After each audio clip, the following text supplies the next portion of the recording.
What's up, family? Welcome back to another legendary reaction video. Get this video a big thumbs up, man. Helps crush our YouTube algorithm. It's totally free.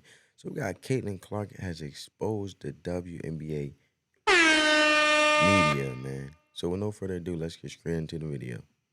Not saying this because she went to LSU, but I think she's definitely leading in the Rookie of the Year race. I had to pick a Rookie of the Year at this time. Like today, you had to pick, Today, you know? it's Angel. My Rookie of the Year is going to go based on the standings. Okay. Because I think that is how you have the opportunity to measure impact. And the sky's right above And them. the Sky right now are in the playoffs, so you'd have to give the nod in my mind to Angel Reese. For me, if Rookie of the Year was picked today, I give it to Angel. When it comes to one Caitlin Clark, I disagree with all of them. I believe Caitlin Clark, or I know Caitlin Clark is the Rookie of the Year.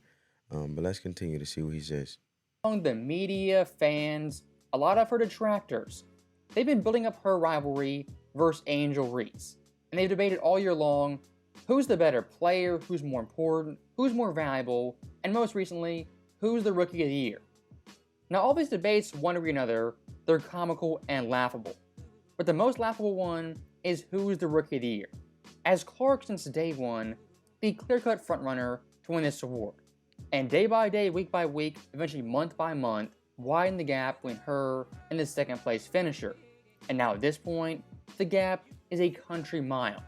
When it comes down to the Clark vs. Reese debate, it's 100% media driven for interactions, clicks, and views. And speaking of that race, perfect timing ESPN dropped their list of the Rookie of the Year power rankings. And of course, number one, they had Angel Reese. I mean, this right here, it's divine timing, just absolutely brilliant. As Clark vs. Reese Part 4 ended like a lot of the previous matches. Caitlin Clark, 31 points, 12 assists, 4 boards, And I nearly think, 60%. sorry, family, I'll run it back a little bit. And I think it's self-explanatory on its own because Caitlin Clark has shown over time again and again and again her impact. And also, if they want to be technical accolades-wise, Caitlin Clark has had many accolades, history-breaking accolades throughout the season this year. You know, and we're talking about from assists to points. What? Angel Reese got like double-doubles, or she got like, what, the most rebounds? She not in the top 20 of every category, I can tell you that, baby. No doubt about that, but comment down below how you guys feel about that. Do you guys think I'm wrong? Do you agree with me so far? Disagree with me? Let's continue. Matches. Caitlin Clark, 31 points, 12 assists, 4 boards, nearly 60% shooting with 5 made threes. Angel Reese kind of just laid a dud. I mean, Clark in this game versus the Sky, debatably her best game of the season, and historically speaking, one of the best games in WNBA history, as prior to this, only 4 players ever had a 30-10 game via assist. And Clark, compared to those players, actually had 30-12, the first player ever to reach those marks in a single game. And if you think that's bad for Reese, it actually gets worse.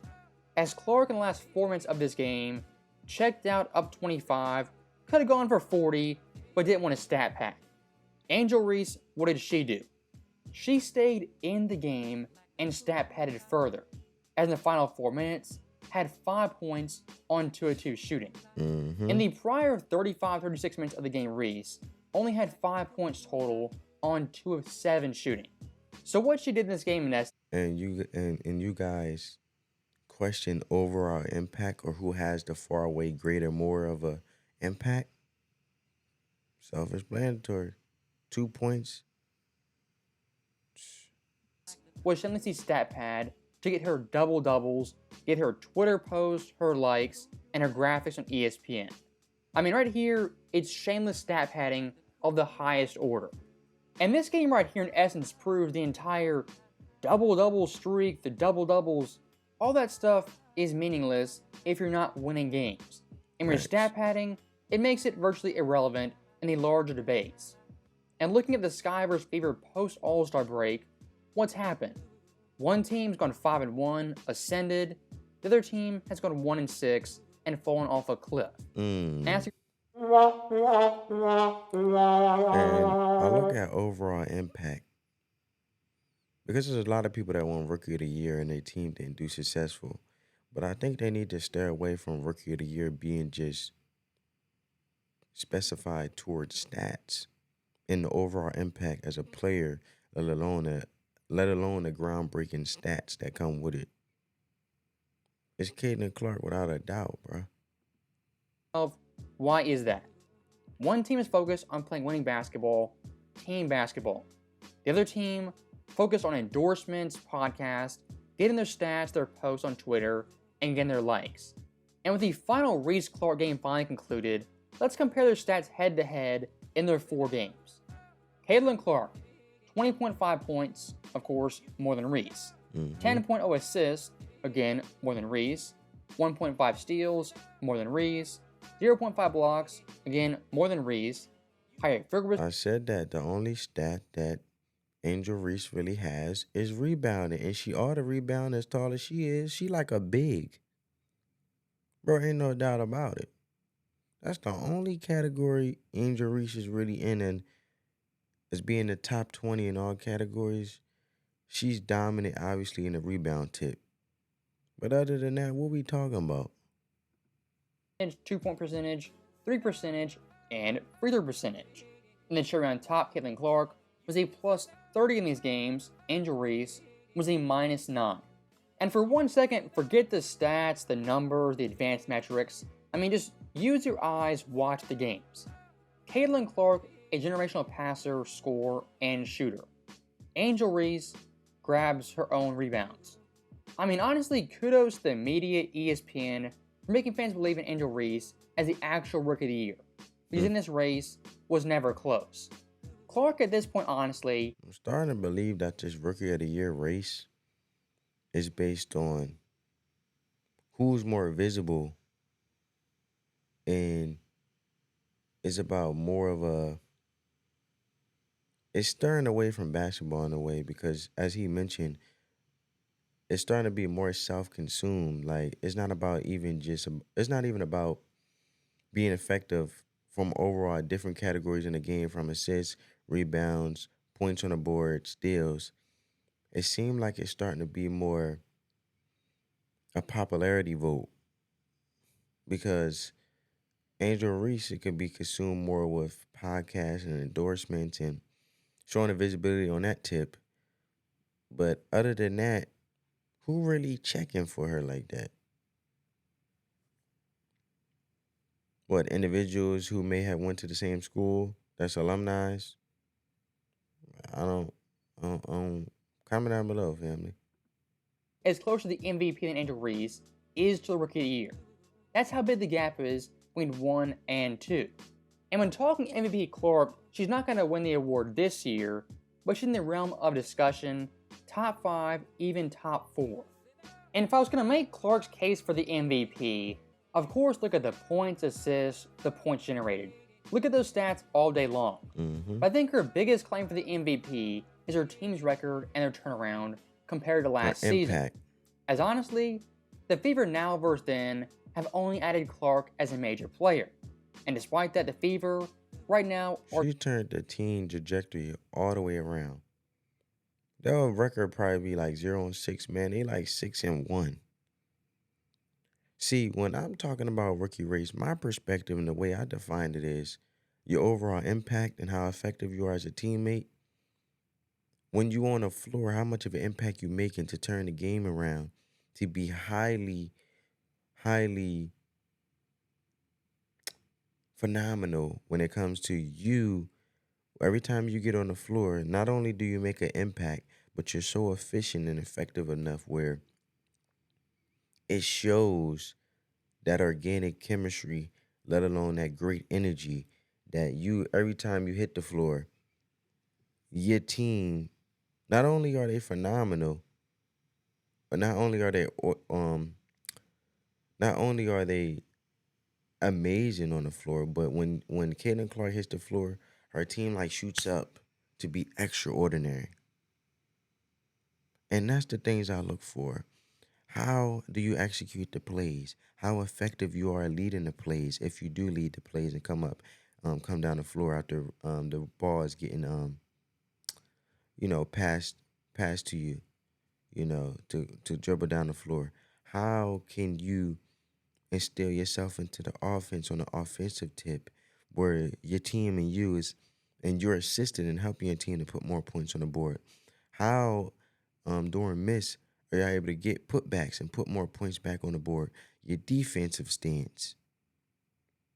Defense win games. How you able to get stops and then run in transition to be very effective from transition plays when it's time to pick up the pace, pushing it down the floor. You know what I'm saying, family?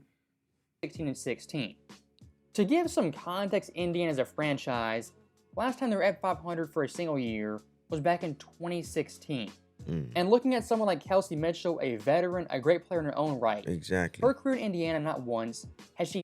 I think Kelsey Mitchell been with Indiana at least 6 years, 4, 5, 6. I'm not sure that. Hopefully he says it.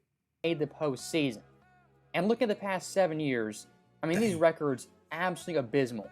9 and 25, 6 and 28, 13 and 21, 6 and 16. Bro, this team didn't even have hope. The Indiana Fever. 6 and 26, 5 and 31, and then 13 and 27. The Fever's past decade of basketball has been absolutely abysmal.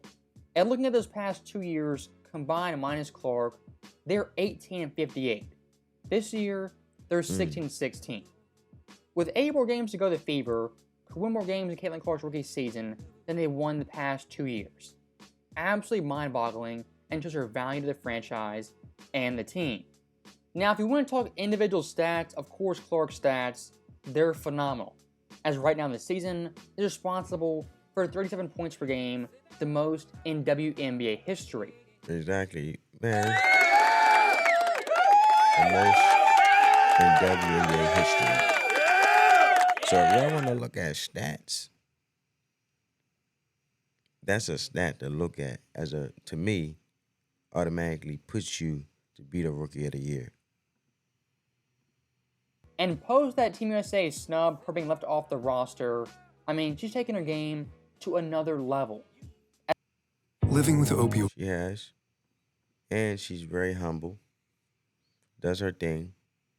Very unbothered, no matter how much dirty fouls and dirty plays they try to, throw in there on the opposing team. Just doing her thing, man. As in the last 10 games, 23 points, 10 assists, 5 boards, 1.4 steals on phenomenal shooting. In those games, Clark ranks first in assists and third in points per game. It's not hyperbolic to say Clark in those games has been a top 5 player in the league, debatably top 3. As looking at her skill set, already the best passer and elite scorer, and the best ball handlers in the game. And the further she progresses, advancing her career, only going to get more efficient and less turnover prone. And going back to the Reese versus Clark debacle, this right here once again proves that debate was 100% media driven. And the fans who fell for it. Comment down below, family. Do you guys think that the whole Rookie of the Year race is media driven in regards of Gary Moore to Angel Reese due to it being a popularity vote than actually being a vote that's substantial, having enough context to even show that the focus is actually playing the game of basketball in the WNBA? I feel like the WNBA and the media is being more political and controversial, but not even looking at the overall context in regards of how the game is being played from these two individuals. And as you can see, one is great, but another is greater. One is amazing, and one is magnificent. I felt like if you had to put Angel Reese on Indiana Fever, they wouldn't do as good. If you put Angel Reese on Indiana Fever, because she doesn't make that big of enough impact to turn the whole game around. She can't even gain a league and maintain a big league or enormous league down the stretch, to me.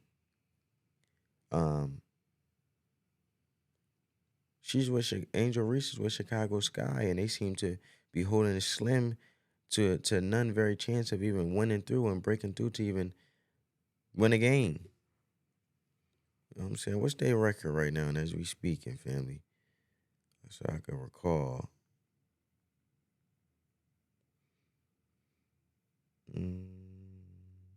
Chicago Sky. Okay.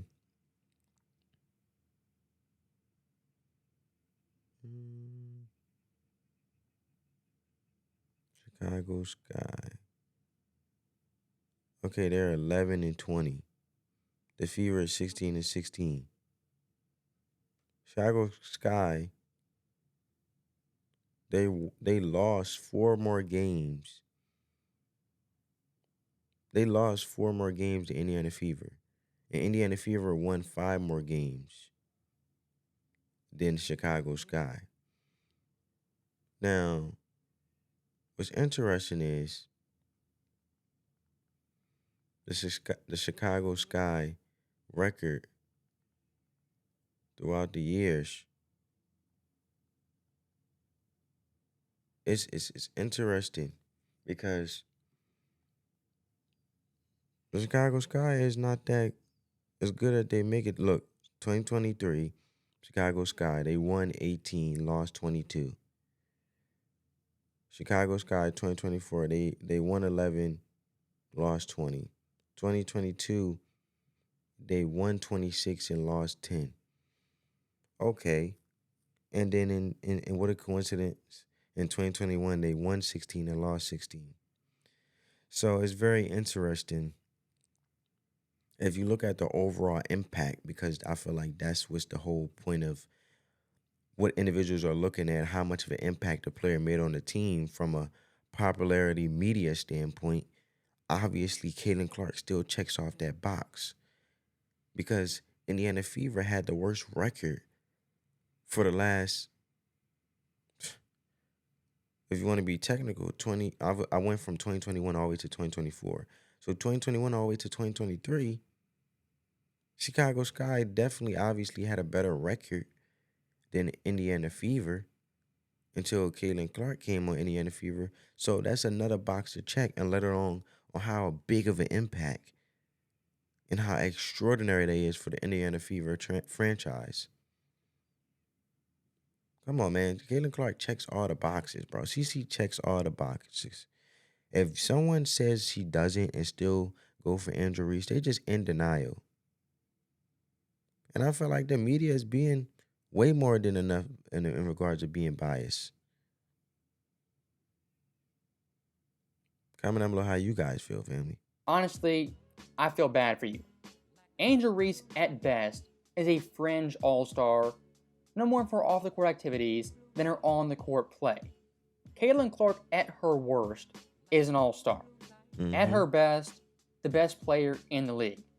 And right now, Clark, being a rookie, already putting up these gaudy stats, impressive numbers, already being a first-team All-League candidate, I mean, by year 3, year 4, even like year 5, she's going to be putting up the numbers that we've never seen before. I agree. And all those detractors, those doubters, naysayers, I mean, it's going to get very, very tough to watch the WNBA if you're anti-Caitlin Clark. As looking at her rookie year alone, these detractors move the goalpost at every turn. As coming into the year, what they say? Well, Clark won't adjust, it's too physical, it's a quote-unquote grown women league. Yep. All that pressure, all the trash talking. Oh, it's a grown woman league. Oh, you may look like a superwoman playing against 18-year-olds. Oh, she won't get the Indiana Fever to even be qualified to even be in the playoffs. Oh, I mean, it could keep going, man. Oh, cause she won another game. Oh, she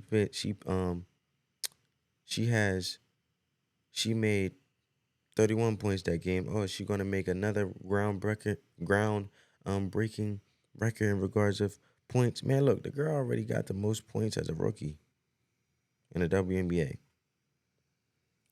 Complete overall package of just being the extraordinary individual she is, let alone being a GOAT in the WNBA. Yes, I'm calling it the GOAT. And the assist is amazing. You could tell she's a selfless player. With no doubt about it. Share the ball, make sure all her teammates touch the ball. Of course, Clark did adjust, became an all-star, but then what they said? Well, she's not winning, empty stats, not the rookie of the year. Well, post All-Star break has lost one game, putting up 23-10, has beat Reese for the third time in 4 games, and now these same critics, same doubters, are kind of quiet, non-existent. I'm not saying it to be a Caitlin Clark fanatic, buy her jersey, go all out with a fever. I'm not saying that. But at the basic baseline level, you gotta acknowledge, this girl, one of the best players in the world, highly skilled, great scorer, and all-time great passer, even as a rookie. I mean, that right there is the baseline knowledge regarding Caitlin Clark. So, as always, thank you guys for watching. Hope you enjoy. And family, that's another thing is Cheryl Reeves and those who said she shouldn't have been on Team USA. Oh, she's not that good. She's a rookie. She's adjusting to the league. After Team USA, won their little gold medal, the WNBA Team USA basketball team won a little gold medal by a point or so, slim to very chance of losing. They just pushed it out by luck. Oh, Cheryl Reeve would say, oh, Caitlin Clark is great. She's a phenomenal player now. So now after the All-Star game and then the break that Caitlin Clark had after the All-Star game versus Team USA, now she's a phenomenal player. She been a phenomenal player. It hasn't been in many games since the break, that just are starting to reel in,